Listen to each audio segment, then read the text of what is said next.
and that's why ဆိုမှတော့ဟဲနာမည်ကြီးပိုင်းငါဘယ်လိုသိမှာလဲ ဘလောက်ပဲမပန်းခတ်မဟုတ်ဘူးပြောတဖြည်းဖြည်းနဲ့ဒီနာမည်လေးကိုရင်းနှီးလာသခံစားရတယ်ဘက်ကဘာဖြစ်သွားလဲဆိုတော့ဆိုင်ထဲကထွက်သွားတဲ့အမကိုဘေးရင်းနှီးသိရလို့ခံစားရတယ်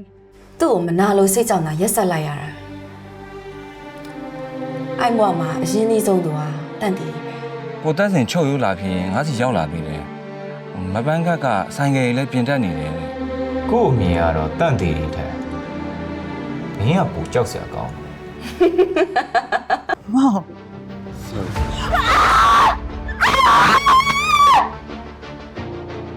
ငါတော့လေမပန်းခတ်ပြောနေတယ်တန့်တီဗီဆိုတာကိုယုံချင်လာပြီ